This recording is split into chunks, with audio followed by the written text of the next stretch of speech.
నమస్తే అండి, welcome to our channel. మనతో ఈరోజు సీనియర్ జర్నలిస్ట్ డివి శ్రీనివాసరావు గారు ఉన్నారు. సార్ నమస్తే. సార్ నమస్తే.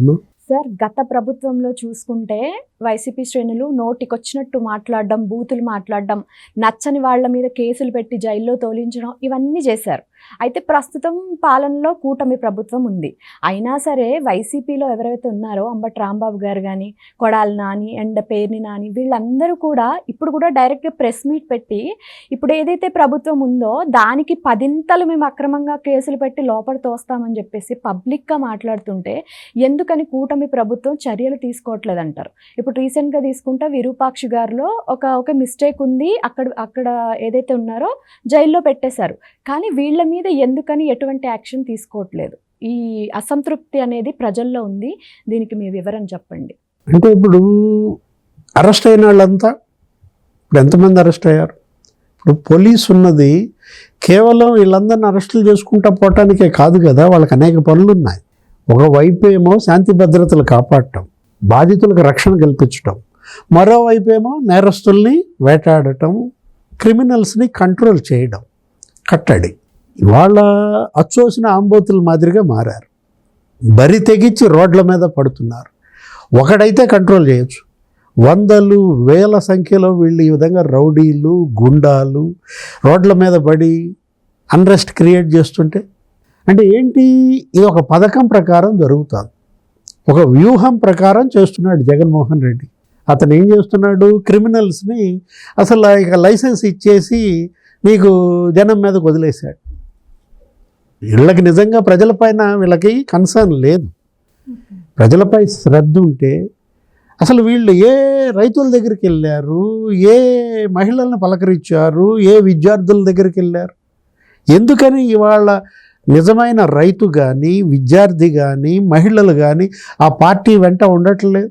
రౌడీలు, గుండాలు, బ్లేడ్ బ్యాచ్, గంజాయి బ్యాచ్, చెడ్డీ బ్యాచ్, ఇవేగా, వీళ్ళేగా. జగన్మోహన్ రెడ్డి ఎక్కడికి వెళ్ళినా వాళ్లే. బవిరి గడ్డాలు, గారబట్టిన పళ్ళు, ఆ చొక్కాలు, ఆ షర్టులు ఇప్పదీయటం, జగన్మోహన్ రెడ్డి దగ్గర డ్యాన్సులు వేయటం, ఈయనేమో వాళ్ళకి దండాలు పెట్టడం. చూశారు కదా మీరు నిన్న దేవరపల్లి ఆ వీడియో స్క్రీన్ మీద. జగన్మోహన్ రెడ్డి అతను అందరికీ నమస్కారం పెడుతుంటే అతను ఎదురుగా ఒకడు వెహికల్ ఎక్కి ఏం చేస్తున్నాడు? షర్ట్ ఇప్పదీసి అసలు వాడి యొక్క అర్ధనగ్న సౌందర్యం అంతా చూపిస్తుంటే ఇతను ఒబ్బో ఎంజాయ్ చేస్తున్నాడు.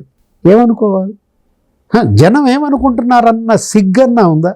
కనీసం వదిలేశారు, దాన్ని వదిలేశారు అన్నమాట.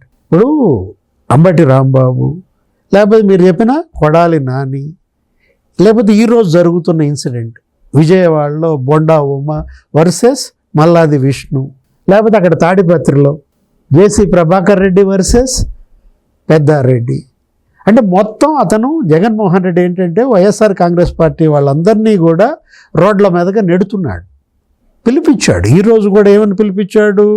డిఎస్సి, మరి అదొక స్కాము, దాంట్లో ఇవాళ నిరసన దీక్షలు చేయండి. నిన్నగాక మొన్న హైకోర్టు తిట్టింది, అతను ఎవరో పిల్లేశాడు. పర్వతరెడ్డి చంద్రశేఖర్ రెడ్డి వీళ్ళ వైసీపీ ఎమ్మెల్సీ అంతకుముందు ఒక పిల్లేస్తే తిట్టింది. ప్రజా ప్రయోజన వ్యాజ్యం అనేది ఒక ఆయుధం. దుర్వినియోగం చేయకూడదు మీ రాజకీయాల కోసం. ఇప్పుడు ఈ నిరసన దీక్షలు ఇప్పుడు వాళ్ళు చేస్తున్నారు కదా, ఇదే నేను చెప్పిన ఈ యుద్ధం ఎప్పుడు చేయాలా? నిజంగా అది గనక స్కామ్ అయితే, వాళ్ళు గనక పోస్టులు అమ్ముకుంటే నువ్వు ఎప్పుడు చేయాలి? ఇది అప్పుడు అయిన వెంటనే చేయాలి. ఎన్నాళ్ళైందో జరిగి? ఏడాదిన్నర. ఆ పంతుళ్ళు ఉద్యోగాలు ఎప్పటి నుంచి చేస్తున్నారు? ఇప్పుడు 14 నెలలుగా జీతాలు తీసుకుంటున్నారు. అంటే నువ్వు ఎప్పుడో అది కనుక స్కామ్ అయితే నువ్వు ఆరోపించావు, వాళ్ళు అమ్ముకున్నారన్నావు, ఏదేదో రకరకాలుగా చెప్పావు, స్పోర్ట్స్ కోటా అన్నావు, ఆఫీసర్స్ బయటకు వచ్చారు. చీఫ్ సెక్రటరీ ప్రెస్ మీట్ పెట్టాడు, విద్యాశాఖ కోన శశిధర్, లేకపోతే ఈ స్పోర్ట్స్ సెక్రటరీ ఎవరైనా అజయ్ జైన్, నువ్వు చెప్పిన శాప్ కమిషనర్ భరణి, వాళ్ళు ప్రెస్ మీట్లు పెట్టారు. రోజు ఒకటి కాదు 4-5 ప్రెస్ మీట్లు పెట్టి అన్నీ చెప్పారు. 33,000 గ్రీవెన్సెస్ వచ్చాయి, పరిష్కరించాము.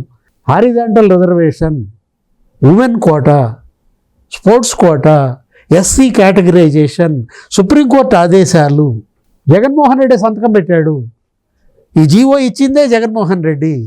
ఇవాళ బ్రహ్మాండంగా వాళ్ళు అర్హులు, వాళ్ళు చక్కగా ఉద్యోగాలు చేసుకుంటుంటే నువ్వు హైకోర్టు తిట్టినా కూడా నిరసన దీక్షలకు పిలిపిస్తే ఏంటి దీని వెనక హిడెన్ ఎజెండా? ఇలాంటి వాటిలో యాక్చువల్గా విద్యార్థులు సమ్మెలు చేస్తారు.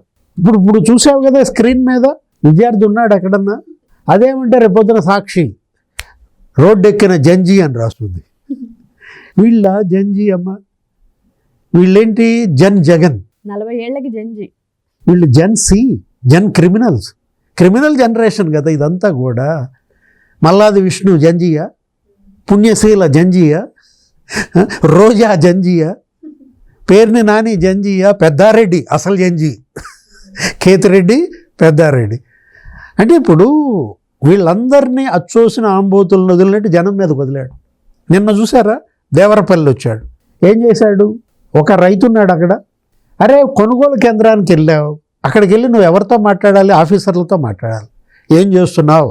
మాజీ ముఖ్యమంత్రి నువ్వు డైరెక్ట్గా ఆ పర్చేస్ సెంటర్ ఆఫీస్లోకి వెళ్ళిపోవాలి.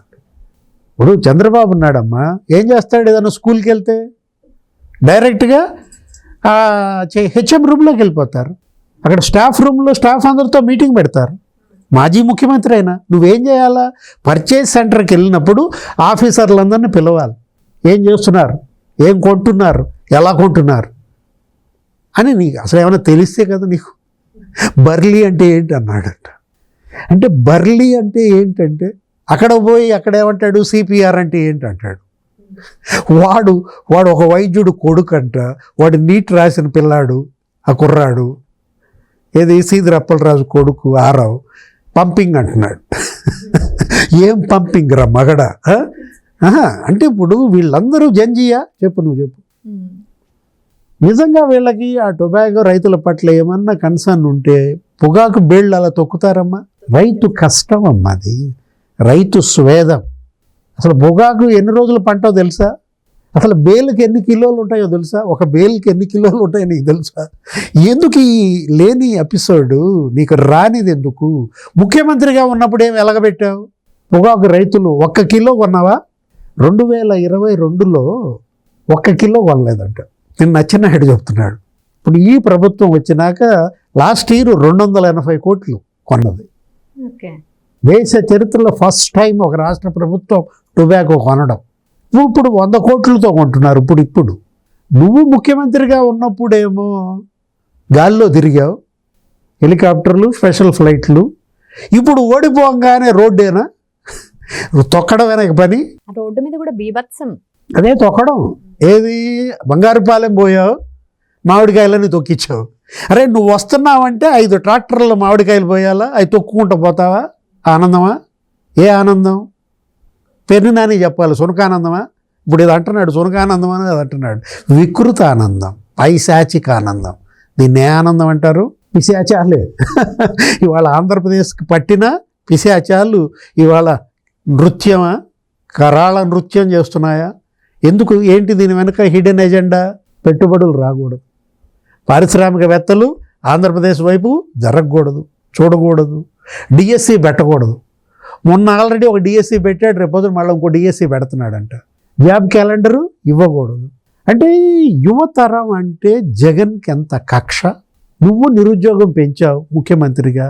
అరే దేశం మొత్తం 15% అన్ఎంప్లాయ్మెంట్ ఉంటే నీ టైంలో 30%. ఇప్పుడు బ్రహ్మాండంగా 30,000 గవర్నమెంట్ పోస్టులు ఇచ్చారంట.